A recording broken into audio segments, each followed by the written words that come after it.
Telangana BJP లీడర్లు దూకుడు పెంచుతున్నారు. మిషన్ తెలంగాణ దిశగా అడుగులు వేస్తున్నారు. బీఆర్ఎస్ కాంగ్రెస్ టార్గెటెడ్ గా ప్రజల్లోకి వెళ్తున్నారు. బీఆర్ఎస్ కాంగ్రెస్ రెండూ ఒకటేనంటూ ప్రచారం చేస్తోంది కమల దళం. 10 ఏళ్ల తెలంగాణలో బీఆర్ఎస్ ఫెయిల్ అయిందన్నారు. అలాగే ఏడాది పాలనలో కాంగ్రెస్ సర్కార్ పూర్తిగా విఫలమైందన్నారు బీజేపీ నేతలు. 10 ఏళ్ల విధ్వంసం, ఏడాది వైఫల్యాలపైనే కాషాయ నేతలు దృష్టి సారించారు. రేవంత్ ప్రభుత్వం ఇచ్చినటువంటి హామీలను అమలు చేయడం లేదన్నారు. తెలంగాణ ప్రజల ఆకాంక్షలు నెరవేరట్లేదని, ఒక్క ఛాన్స్ ఇస్తే రాష్ట్రాన్ని అభివృద్ధి పథంలో నడిపిస్తామంటున్నారు బీజేపీ లీడర్లు. కారు స్టీరింగ్ చేతుల్లో ఉందంటున్నారు కమలనాథులు.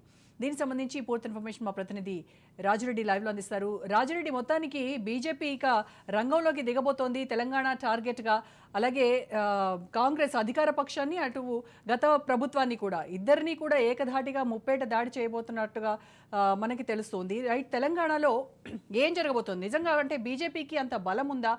ఏమైనా అంటే వాళ్ళు మొన్నటి పార్లమెంట్ ఎన్నికలు చెప్తున్నారు. ఆ ఎన్నికల రిజల్ట్ బేస్ చేసుకొని ఖచ్చితంగా ఈసారి మేమే తెలంగాణలో అధికారంలోకి వచ్చి తీరుతామని చెప్తున్నటువంటి బీజేపీ ఆశలు ఏ రకంగా నెరవేరుతాయంటారు? అంటే దక్షిణ భారతదేశంలో తెలంగాణలో అధికారంలోకి రావడానికి స్కోప్ ఉన్నా కానీ ఇక్కడ నాయకులు ఆశించిన తరహాలో పనిచేయట్లేదు.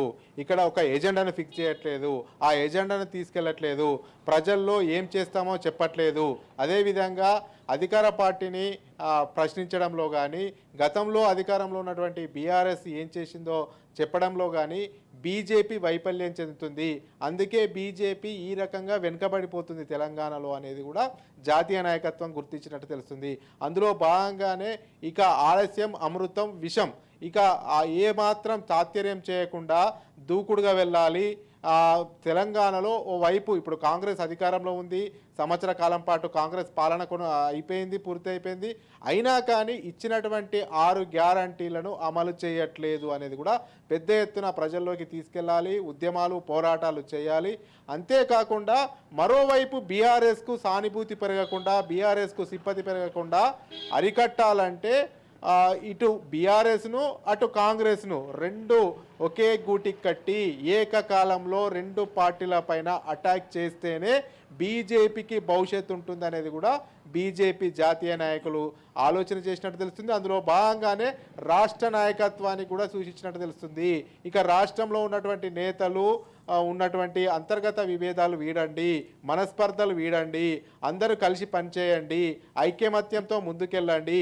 అటు గత 10 సంవత్సరాల బీఆర్ఎస్ విధ్వంసాన్ని ప్రజల్లోకి తీసుకెళ్ళండి, ఇటు కాంగ్రెస్ ఇచ్చినటువంటి హామీలు అమలుకు నోచుకొని విధంగా ఉన్నాయి కాబట్టి వాటిని కూడా ప్రజల్లోకి తీసుకెళ్ళండి. 2 పార్టీల వైఫల్యాలను ఎండగట్టండి. కేవలం 2 పార్టీల అధికారమే లక్ష్యంగా ఇబ్బడి ముబ్బడిగా హామీలు ఇచ్చి హామీలు అమలు చేయక ప్రజలను పరిశాన్ చేస్తున్నారనేది కూడా తెలంగాణ ప్రజల దృష్టికి తీసుకెళ్తే ప్రత్యామ్నాయ శక్తిగా బీజేపీ వెళుతుంది అనేది కూడా జాతీయ నాయకత్వం మార్గనిర్దేశం చేసినట్టు తెలుస్తుంది. అందులో భాగంగానే ఇక దూకుడుపుగా వెళ్ళాలి, దూకుడు ప్రదర్శించాలనేది కూడా బీజేపీ రాష్ట్ర నాయకత్వం ఆలోచన చేస్తున్నట్టు తెలుస్తుంది. ఇప్పటికే బీజేపీ సభ్యత్వ నమోదు కూడా పూర్తి చేసుకుంది. గతంలో ఎప్పుడు లేని విధంగా కని విని ఎరగని రీతిలో 37 లక్షల పైచీలకు సభ్యత్వాలను చేసింది. అయితే ఈ బీజేపీ ఆలోచన ఒక రకంగా కనబడుతుంది. మీరు అన్నట్టు పార్లమెంటు ఎన్నికల్లో 36% ఓటు బ్యాంకు సాధించింది, 77 లక్షల ఓట్లు వచ్చాయి, 8 పార్లమెంట్ సీట్లు వచ్చాయి. అదేవిధంగా 48 అసెంబ్లీ స్థానాల్లో కూడా ముందు స్థానంలో ఉంది. ఇక గెలవడము అసాధ్యమేమి కాదు, పెద్ద కష్టమేది కాదు తెలంగాణలో. కానీ నాయకుల అలసత్వం వల్ల ఇదంతా జరుగుతుంది అనేది ఒక అభిప్రాయాన్ని నేతల్లో కలిగించి ఇక నుంచి దూకుడుగా వెళ్ళాలి, దూకుడు ప్రదర్శించాలి. కాంగ్రెస్ను ఎంత విమర్శిస్తున్నామో అదేవిధంగా బీఆర్ఎస్ మీద సానుభూతి రాకుండా బీఆర్ఎస్ను కూడా గత 10 సంవత్సరాలు ఎలాంటి పొరపాట్లు చేసింది, బీఆర్ఎస్ కూడా ఇచ్చిన హామీలను ఏ మేరకు విస్మరించింది, అదేవిధంగా ఏ రకంగా నియంతృత్వ పాలన చేసిందో వాటన్నిటినీ కూడా ప్రజల్లోకి గుర్తు చేయాలని నిర్ణయానికి వచ్చింది. అంతేకాకుండా కాంగ్రెస్ వైఫల్యాలను కూడా ప్రజల్లో ఎండగట్టాలని చూస్తుంది. ఈ రకంగా అటు కాంగ్రెస్ను ఇటు బీఆర్ఎస్ను 2 పార్టీల విధానాలు ఎండగట్టి 2 పార్టీల వైఫల్యాలను ప్రజల్లోకి తీసుకెళ్తే ఇక భవిష్యత్తు బీజేపీ అనే భావిస్తుంది. అందులో భాగంగానే బీజేపీ కొత్త స్కెచ్కు తెరలేపిందని చెప్పుకోవచ్చు. ఇక ప్రత్యక్ష ఉద్యమాలు పోరాటాల ద్వారానే ప్రజల్లోకి వెళ్ళాలని చూస్తుంది. అందులో భాగంగానే మరికొన్ని రోజుల్లో అధ్యక్ష మార్పు కూడా జరగబోతున్నట్టు తెలుస్తుంది.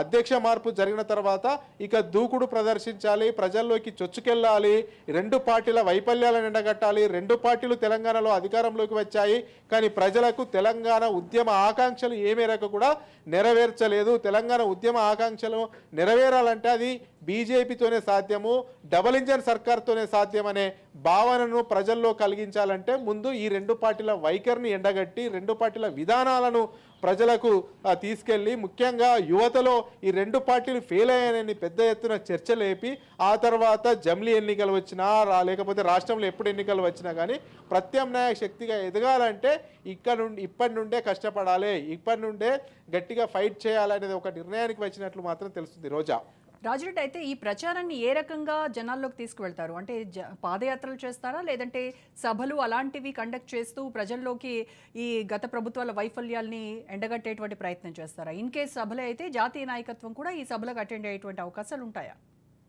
అంటే ఇప్పుడు ఎన్నికలకు చాలా సమయం ఉంది. 3 సంవత్సరాలైనా పట్టవచ్చు, 4 సంవత్సరాలైనా పట్టవచ్చు. జమిలీ ఎన్నికలు వస్తేనే మాత్రము తొందరగా ఎన్నికలు వస్తాయి 3 సంవత్సరాలు. లేకపోతే సార్వత్రిక ఎన్నికలు జరగాలి అంటే ఇంకొక 4 సంవత్సరాలు పడుతుంది. అయితే ఇప్పటి నుండే ఈ రెండు పార్టీల వ్యతిరేక విధానాలను ముఖ్యంగా 6 గ్యారెంటీలు 13 పథకాలు ఇస్తాము, 100 రోజుల్లో అమలు చేస్తామని కాంగ్రెస్ మేనిఫెస్టోలో పొందుపరిచింది, ఎన్నికల హామీ ఇచ్చింది. హామీల మేరకు నెరవేర్చట్లేదు, కొన్నిటి హామీలు నెరవేర్చింది, కొన్ని నెరవేర్చలేదు. ఈ అంశాలను నెరవేర్చని అంశాలు ఏవైతే ఉన్నాయో, నెరవేరబోయి భవిష్యత్తులో కూడా నెరవేరవు అనే అంశాలు ఏవైతే ఉన్నాయో అవి పెద్ద ఎత్తున ప్రజల్లోకి తీసుకెళ్ళాలి. ముఖ్యంగా ఈ ప్రతి మహిళలకు 2500 రూపాయలు ఇస్తా అన్నారు, ఇవ్వలేదు. తర్వాత రైతు భరోసా ఇంతవరకు ఇవ్వలేదు.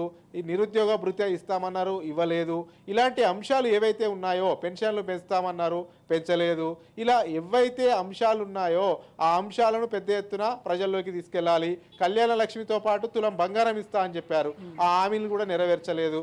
ఇవన్నీ కూడా పెద్ద ఎత్తున ప్రజల్లోకి తీసుకెళ్ళాలి. ఇవంతా ఆచరణ సాధ్యంగానే హామీలను ఇచ్చింది, అధికారంలోకి రావడానికే కాంగ్రెస్ హామీలు ఇచ్చిందని చెప్పి ప్రజల్లో ఒక దోషిగా నిలబెట్టే ప్రయత్నం ఇప్పటి నుంచి చేస్తే ప్రజల్లో కాంగ్రెస్ ప్రభుత్వం పైన వ్యతిరేకత వచ్చే అవకాశాలు ఉన్నాయి. అందులో భాగంగానే ఏ హామీలు ఇవ్వలేదో, ఏ హామీలు నెరవేర్చలేదో ఆ హామీలపైన ప్రత్యక్షంగా ఉద్యమాలు పోరాటాలు చేసి కార్యాచరణను ముందుకు తీసుకెళ్తే తద్వారా బీజేపీకి ఇష్యూ బేస్డ్ మీద పోరాటాలు ఉద్యమాలు చేస్తే బీజేపీకి బలం పెరిగే అవకాశం ఉంది.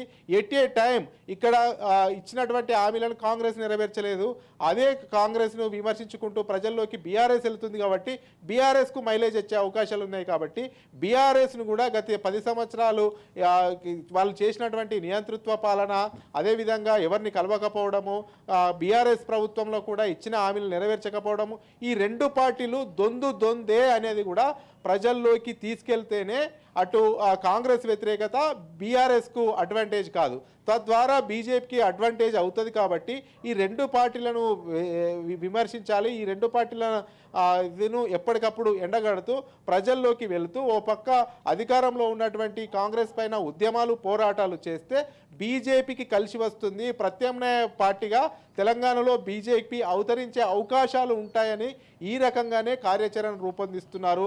అందులో భాగంగానే మోటివేట్ కూడా ఇప్పటికే జాతీయ నాయకత్వం పెద్ద ఎత్తున చేస్తుంది.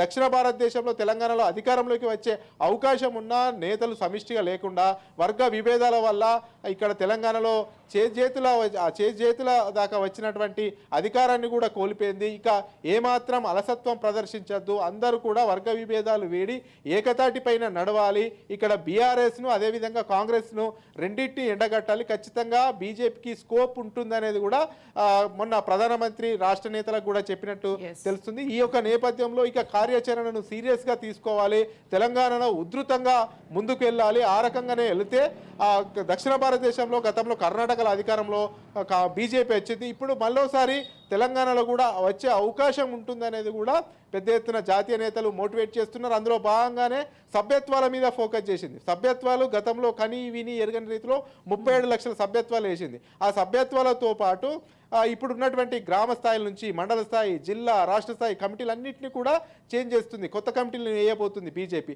అయితే ఎన్ని సభ్యత్వాలు చేశామన్నది కాదు, ఎంత మంచి నాయకులను కమిటీల్లో చోటు కల్పించామనేది కూడా బీజేపీ జాతీయ నాయకత్వం హితబోధ చేసినట్టు తెలుస్తుంది.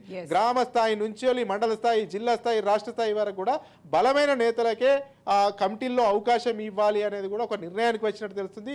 ఈ రకంగా ఓవైపు బీఆర్ఎస్ విధానాలను ఎండగడుతూ కాంగ్రెస్ వైఫల్యాలను ప్రత్యక్ష ఉద్యమాలు, పోరాటాల ద్వారా ప్రజల్లోకి వెళ్తే ఇక బీజేపీకి తిరిగి ఉండదు, ప్రత్యామ్నాయ శక్తి కలుగుతుంది.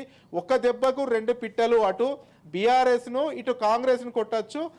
ఈ ప్రత్యామ్నాయ శక్తిగా బీజేపీ తెలంగాణలో అవతరించవచ్చు అనేది కూడా ఒక ప్రణాళిక వేస్తున్నట్టు తెలుస్తుంది. ఈ యొక్క నేపథ్యంలోనే ఇక కొత్త అధ్యక్షుడు వచ్చిన తర్వాత దూకుడుగా వెళ్ళాలి, ఈ రెండు పార్టీలను దెబ్బతీయాలనేది కూడా బీజేపీ